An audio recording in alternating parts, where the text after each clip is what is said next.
Last year, I did something that would probably make every wellness influencer absolutely gasp. I stopped going to therapy. Not because I was magically healed or I had finally cracked the code to inner peace or whatever. I loved going to therapy. I genuinely had some super productive sessions. I felt so much better afterwards. But after 2 years, I realized something. I'd had become nearly addicted and a bit tired of looking inwards. Like every single moment was something to analyze. Every feeling was something that needed to be processed and dissected. Every conversation, every interaction kind of needed a full post mortem. And I felt so deep in my own head, I kind of forgot how to just exist. So I stopped, just stopped. And you know what happened? I felt lighter. I felt more present, less like a walking self improvement project, and more like me, more like a human being, an actual person. And it got me thinking about self improvement, ongoing, constant self improvement. And maybe we're trying too hard all the time. So, in this episode, I'm breaking down the self optimization trap, and hopefully, you'll understand exactly why your well being routine might be making you more stressed, not less, which kind of defeats the purpose. Why you feel guilty when you rest, why every single hobby needs to become a side hustle now, apparently. And then, as always, I will be giving you some tools, some strategies, some things you can do to actually do something about it. Specific ways to tell the difference between healthy growth and toxic optimization, how to spot hustle culture, even when it's trying to hide. Basically, when self care is code for more work. And the question that might actually change everything for you. So by the end of this, you'll have some permission to stop. I'll explain what I mean by that. Because it's not about giving up on growth. We don't want that.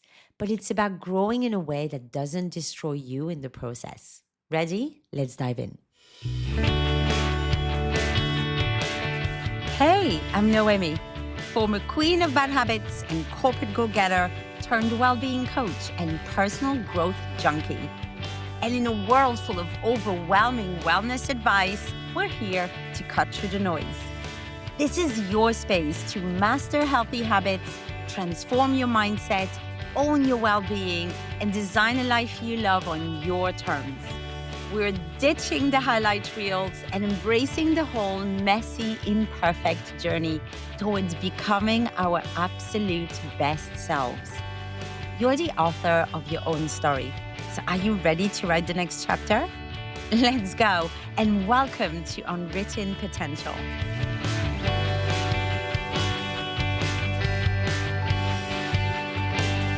Hello, my friend, and welcome to Unwritten Potential with me, Noemi. I'm so excited that you're here for what should be a good one. I spent a bit of time on this researching because I posted something on Substack recently, just a short form note, and the response was a lot. And what I shared was I'm so tired of wellness content that makes life more stressful while promising to reduce stress. Optimizing sleep with 5 different apps, tracking everything, supplements, measuring everything. And I said, if your wellness routine creates anxiety, it's not wellness, it's just another performance.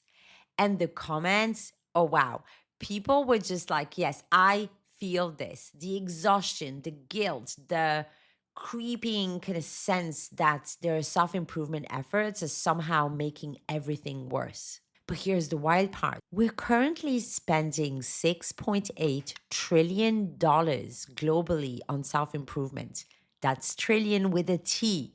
6.8. While at the same time, 82% of employees are at risk of burnout. Make that make sense. The wellness industry, self-improvement industry, productivity industries are absolutely booming, right? Making bank. But our actual well-being, it's collapsing.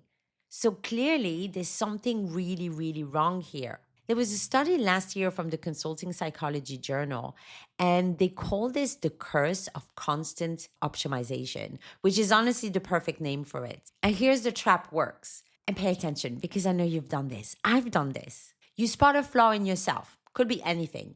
You're not productive enough. You're not healthy enough. You're not calm enough. You're not whatever. Anxiety immediately kicks in, right?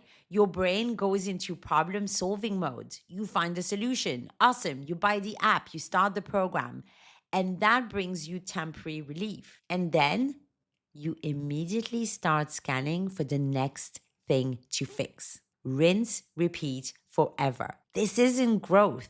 This is an anxiety management strategy disguised as productivity. I know this. I've lived it. I think last year, I spent $500 on a fancy Garmin smartwatch. And that was after weeks of researching the best option. Because that's what we do now, right? It tracks absolutely everything: sleep stages, stress levels, body battery, my VO2 max, recovery times, everything. And do you know what happened? The constant data stressed me out so much, like all of the notifications, everything. I ended up using it just for step counting and tracking my workouts. That's it. Stuff I could do with a $50 fitness tracker. And don't get me wrong, data is information. It's powerful. Awareness is useful. But there's a line, between helpful data and just performance anxiety on your wrist, beeping every 5 minutes. And here's what makes this trap so insidious: it feels virtuous, like you're doing the right thing. Self criticism feels productive. Identifying areas for improvement feels like self awareness. Pushing through exhaustion, that feels like discipline. Our culture has completely convinced us that this constant stage of self surveillance is what responsible adulting looks like. But it's not. Do you know what happened? Hustle culture, it didn't die. Everyone said it died during the pandemic, right? That we were all so much more aware of our work life balance and our mental health. But it didn't. It just learned to speak therapy language. Think about it. Meditation apps are gamifying your inner peace. You get streak counters if you show up every day. Like, congratulations, you've been peaceful for 47 days in a row. Like, what the fuck? Morning routines are becoming these rigid optimization protocols. God, I hate that word. You've got the 5 a.m. club, which I've done unsuccessfully, cold plunges, like your 10-step skincare, journaling, all before your actual day even starts. And I don't have children. I can't even imagine the pressure that people with children or aging parents, dependents feel when they hear all of this. Rest gets rebranded as recovery, so we can justify it because God forbid we just rest. Hobbies, they must transform into side hustles because apparently we can't do something just for the fun of it anymore, right? And my personal favorite, therapy language gets weaponized. Oh, I'm setting boundaries, which is great. Or it could also mean I'm still hustling, but I'm calling it self care now, so everything is fine. The irony of it all would be funny if it wasn't actually so depressing. Okay, so here's where it gets nuanced. And this is so important, so stay with me. Growth is good. Obviously, like I'm a health coach. This is literally what I do. I help people change and grow and become their full potential. The research on actual healthy self-improvement, it's solid. Obviously, growth mindset works, goal setting works. Tiny habits, they create lasting change. I have gone through a profound transformation the last couple of years. It's great, but growth itself isn't the problem. The problem is how optimization culture has hijacked these practices and then twisted them, completely distorted what healthy growth actually looks like. So here's your first thing that you can do, the first kind of actionable insight here. And honestly, this one might be the most important thing you hear today. You need to learn the difference between toxic optimization and healthy growth because they look so similar on the surface, but underneath, They're very different. Toxic optimization, it's your worth being tied to productivity. It's you physically cannot rest without guilt. It's the constant self criticism just running in the background. It's pursuing goals from a place of shame, like I should be better, I should be doing more. It's speed, consistency, perfection. Those are your primary metrics here. Does that sound familiar? But healthy growth, on the other hand, that's completely different because goals are aligned with your actual values, not someone else's idea of success, not someone else's fitness plans, not what Instagram says, your values. You combine self compassion with self improvement. You celebrate small wins instead of only focusing on what's missing. Rest is necessary, not something you have to earn. And the focus is on learning, not comparison. The difference isn't whether you pursue growth, it's how and why. So, your homework for this one, next time you set a goal or start a new well being practice, just pause and ask yourself, is this coming from self compassion or is it coming from self punishment? Am I doing this because it aligns with my values and the person that I truly want to become, or because I think I should? That question, honestly, it can really change everything. Okay, second thing, and this one's about spotting the disguises. You need to get really good at recognizing when hustle culture is just wearing therapy language, when self care is actually code for more work, when optimization means, honey, you're not good enough. Here's what I mean. If your well being routine requires a spreadsheet, that's not well being, my friends. If you feel guilty for skipping one day of your morning routine, that's not self care. That's just more pressure. If you're optimizing sleep but losing sleep over the optimization, which is so common, you see the problem? So the practice here is simple. Just pause and ask, is this making my life better? Is this helping me become the person I actually want to become? Or is this making me just busier?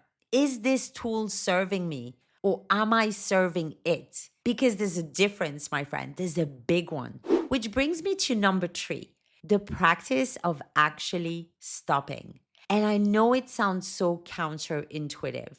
Like, no, Amy, wait, isn't your whole thing about helping people grow? Yes, but here's what I've also learned, both personally and from working with clients. Sometimes the most radical act of self improvement is improvement by subtraction, not addition. You have to make space for what matters. Like, what would you do differently if you stop treating yourself like a broken thing that needs fixing? Really sit with that for a second. Your well being routine shouldn't require a project manager. If your self improvement efforts are making you miserable, they're not improving anything. They're just keeping you busy while you burn out. So here's the experiment. What if you stopped? What if you just didn't, even for a bit, even for a week? Pick one app, one tracking system, one should, and just stop and see what happens. Give yourself permission to experiment with your well being. I'm not saying abandon all your goals here. I'm not saying give up on growth. I'm saying create space to figure out which goals are actually yours. Which leads me to my fourth and final thing. And this is a quote from Dan Harris that I absolutely love and I've been thinking about a lot. And the quote reads, "It's only from a dry eyed acceptance of the truth that we can work effectively for change." This is so crucial. Acceptance and resignation are not the same thing. Accepting that you're exhausting, that's not giving up. That's the starting point for actual change. Accepting that your current well being routine is making you stressed out, that's not failure. That's data. That's useful information. You cannot grow from a place of constant self reflection. You just can't. The research is very clear on this. Self compassion is actually a better predictor of sustainable change than self criticism. Even though our culture tells us the absolute opposite, even though we've been taught that being hard on yourself is what works, go big or go home, no pain, no gain. So the practice here is to unlearn all of that.